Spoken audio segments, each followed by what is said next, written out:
Hello everyone. हमारा जो last video था रिएक्शन मैकेनिज़्म का, उसमें हमने फ्री रेडिकल सब्स्टिट्यूशन और दूसरा एसएन की बात की थी, न्यूक्लियोफिलिसिटी, बेसिसिटी, लिविंग ग्रुप भी देखा था। आज हमारा तीसरा सब्स्टिट्यूशन है, यह है इलेक्ट्रोफिलिक सब्स्टिट्यूशन रिएक्शन, जिसको हम बोलते हैं ईएसआर। बेसिकली 5 ईएसआर है। ईएसआर जो है वो मैंने बात की थी आपको लास्ट टाइम कि बेंजीन वाले कंपाउंड देता है, मीन्स बेंजेनॉइड कंपाउंड।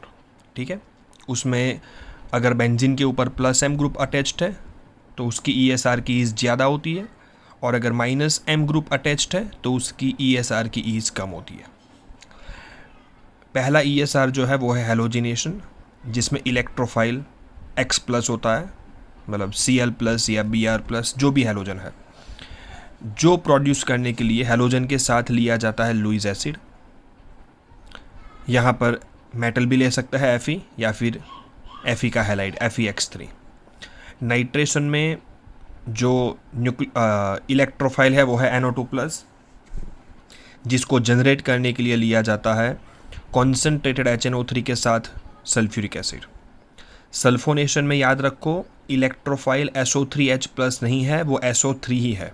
ये न्यूट्रल इलेक्ट्रोफाइल है, जिसको प्रोड्यूस करने के लिए लिया जाता है ओलियम, मतलब ये वाटर के बिना का सल्फ्यूरिक एसिड आप मान सकते हो, या फिर हाईली कॉन्सेंट्रेटेड मतलब फ्यूमिंग H2SO4। ठीक है, उसके बाद अगला जो है ईएसआर वो है फ्रीडल क्राफ्ट, जिसमें 2 है अल्काइलेशन, जिसमें इलेक्ट्रोफाइल R प्लस, और एसाइलेशन जिसमें COR प्लस, जिसमें अगर मैं एसिटाइलेशन करना चाहता हूँ तो यहाँ हो जाएगा R की जगह पे मिथाइल, मतलब COCH3।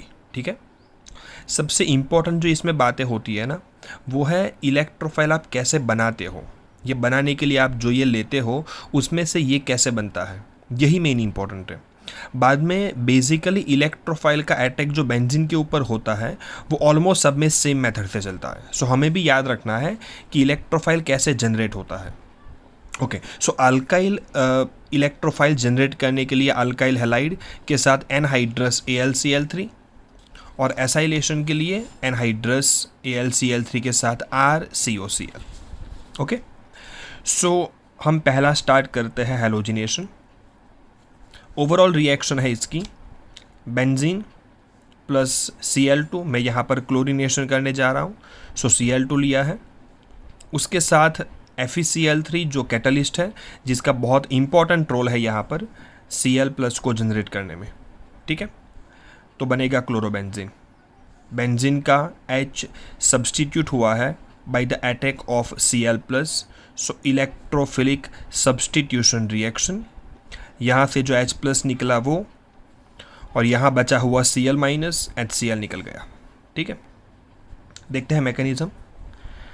Halogen plus Lewis acid FeCl3। अब देखो Cl प्लस जनरेट कैसे हुआ, तो लुईस एसिड जो है FeCl3 उसको चाहिए लुईस बेस, तो Cl2 के अंदर वो पोलैरिटी को जनरेट करेगा, मतलब Cl माइनस को अट्रैक्ट करके खींच लेगा, तो FeCl3 Lewis acid plus Cl minus जो यहाँ पर है उसको ले लिया, तो बनाया सॉल्ट FeCl4 माइनस, और बाकी बचा यहाँ लिखा है Cl प्लस। तो ये बहुत इंपॉर्टेंट यहाँ पर स्टेप है। ठीक है, इसके बाद क्या हुआ देखो, बेंजीन हमें पता है कि बेसिकली इलेक्ट्रॉन रीच होता है, सो इलेक्ट्रोफाइल जो है Cl प्लस, ये जैसे ही जनरेट हुआ उसने अटैक किया बेंजीन रिंग के ऊपर, और पहले ही स्टेप में सब्स्टिट्यूशन नहीं हुआ है, पहले यहाँ पर हुआ एडिशन। देखो डबल बॉन्ड टूटा है, कैसे भी तोड़ो सिमेट्रिक है, माइनस यहाँ प्लस, और Cl प्लस जो है यह माइनस के पास आ जाएगा। ठीक है, ये पहला स्टेप। अब ये जब ये ऐसा हो जाएगा, उसके बाद यहाँ पर प्लस चार्ज रहेगा, जो प्लस चार्ज पूरा डीलोकेलाइज्ड रहेगा in the entire benzene ring. कैसे, तो यहाँ मैंने बताया है, देखो ये स्टेप्स कि ये डबल सिंगल प्लस है, तो प्लस ये डबल बॉन्ड को खींचेगा, डीलोकेलाइज करेगा अपने आप को, तो यहाँ पर आ जाएगा, ये वापस डीलोकेलाइज करेगा, यहाँ से यहाँ खींचेगा, तो प्लस चार्ज यहाँ पर आएगा। मीन्स इसका रेजोनेंस हाइब्रिड बनेगा कुछ ऐसा कि प्लस चार्ज यहाँ पर पूरा का पूरा डीलोकेलाइज्ड रहेगा। ठीक है, सो ये सब के सब जो है ये सब के सब रेजोनेंस स्ट्रक्चर है जिनकी एनर्जी ऑलमोस्ट सेम होती है, ठीक है, इक्विवेलेंट स्ट्रक्चर आप बोल सकते हो। अब किसी एक स्ट्रक्चर को हम कंसिडरेशन में लेते हैं और एलिमिनेशन कर देते हैं। याद रखो, substitution is equals to addition plus elimination, ठीक है। सो ये प्लस चार्ज है तो इसने सिग्मा बॉन्ड यहाँ से ले लिया, हाइपर कॉन्जुगेशन मान सकते हो आप, और H प्लस यहाँ से बाहर निकल गया, देख लो आप, ये H प्लस बाहर निकला, ये वाला, ये सिग्मा बॉन्ड यहाँ पर पाई में कन्वर्ट हुआ, ठीक है, H प्लस निकला। अब H प्लस बहुत स्ट्रॉन्ग लुईस एसिड है तो इसने FeCl4 माइनस जो कि ऊपर बना था वहाँ से क्या ले लिया, Cl माइनस ले लिया, ठीक है। सो Cl माइनस ले लिया तो बन गया HCl और हमें कैटालिस्ट FeCl3 वापस मिल गया, ठीक है। आई होप इसमें क्लियर हो आप।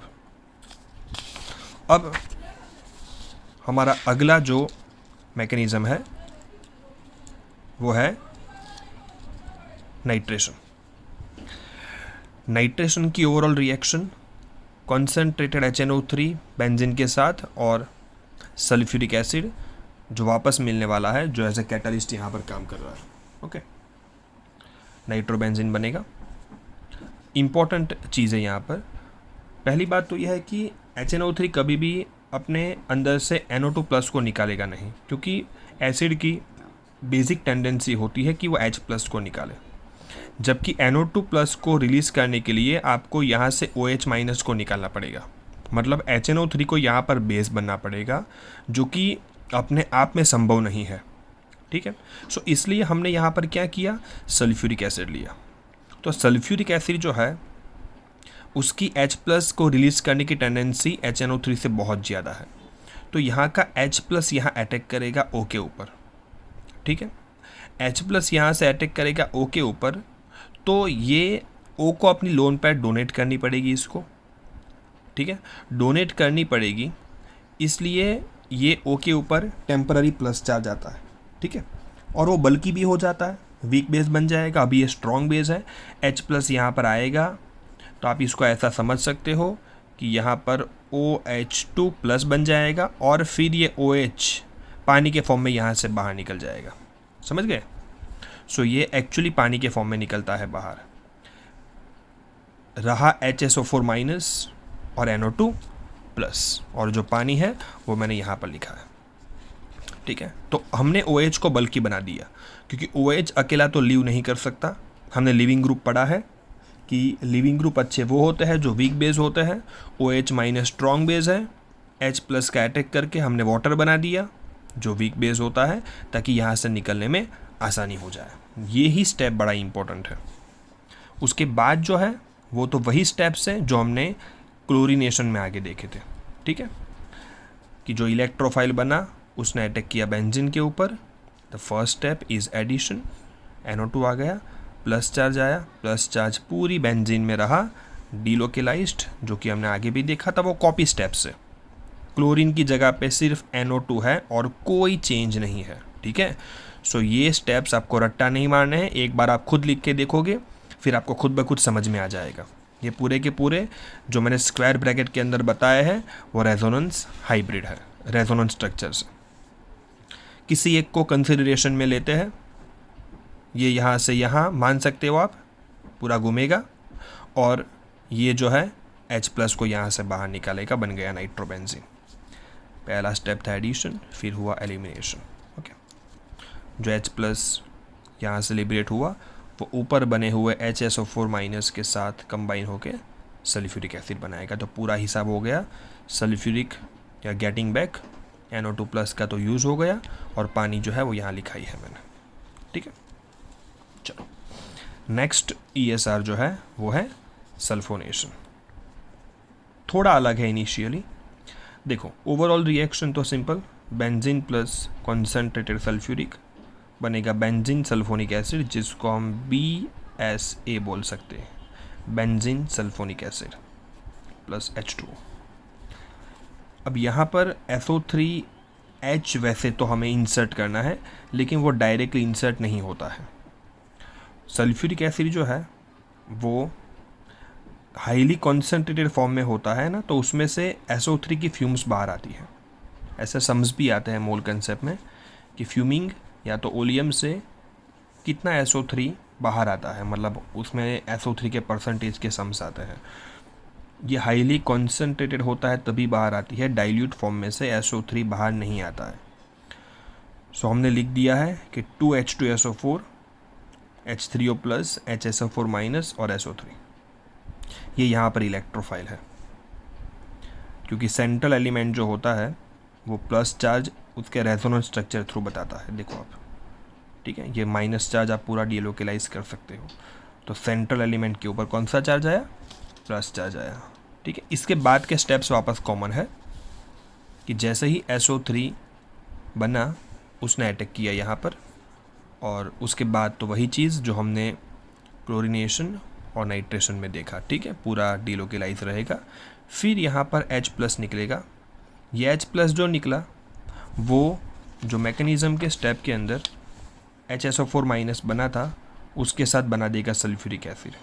तो 2 मोल लिए थे, उसमें से 1 मोल हमें वापस मिल गया, ठीक है, समझ में आया। ये रहा H+ जो कि ये HSO4 माइनस के साथ कंबाइन होके एक सल्फ्यूरिक वापस दे देगा, गॉट इट। और ऊपर वाले स्टेप में जो H3O+ बना था उसमें से H+ कहाँ पर आ जाएगा? यहाँ पर देख लो, और बन गया SO3H। H+ ले लिया तो पानी मिल गया जो हमने ओवरऑल रिएक्शन में बताया है, और वो भी मैंने जो आगे बोला वो यहाँ पर लिखा है, ठीक है, सिंपल है। चलो अब ये फ्रीडल क्राफ्ट रिएक्शंस जो है वो भी सिंपल है। बेंजीन के साथ मिथाइल क्लोराइड एनहाइड्रस AlCl3 बनाएगा इलेक्ट्रोफाइल अल्काइल प्लस, बनाएगा टोल्यूइन, और यहाँ Cl, और यहाँ का सब्सटीट्यूट हुआ HCl निकल गया बाहर। बहुत सिंपल मैकेनिज़्म। पहले तो एनहाइड्रस AlCl3 क्यों? AlCl3 लुईस एसिड है। एनहाइड्रस इसलिए क्योंकि एनहाइड्रस AlCl3 ही लुईस एसिड होता है, क्योंकि उसके पास वैकेंट ऑर्बिटल होती है। अगर हाइड्रस होगा तो पानी खुद लुईस बेस है, तो AlCl3 के पास वैकेंट ऑर्बिटल रहेगी नहीं, तो it will no longer behave as Lewis acid. तो हमें ये दिमाग में रखना है कि AlCl3 का एनहाइड्रस होना बहुत ज़रूरी है, ताकि वो यहाँ से क्लोरीनेशन के जैसा है, Cl- को ले लेगा, लुईस एसिड, लुईस बेस, और जनरेट करेगा CH3+। सिंपल क्लोरीनेशन की याद आएगी आपको यहाँ पर, ठीक है। फिर तो अटैक करेगा, और फिर मैंने लिखा नहीं है जानबूझ के, ये सब के सब ऊपर वाले जैसे ही स्टेप्स है। मिथाइल अटैक करेगा, रेजोनेंस स्ट्रक्चर ड्रॉ करो, ठीक है। और सेम चीज़ एसाइलेशन के अंदर है। मिथाइल क्लोराइड की जगह पे है एसिटाइल क्लोराइड, AlCl3 है, ठीक है। Cl- को यहाँ से ले लेगा, और यहाँ पर C+ जनरेट हुआ, फिर इसने अटैक किया, रेजोनेंस हाइब्रिड, और बन गया। आई होप इसमें क्लियर हो आप, ठीक है। Okay, thank you very much.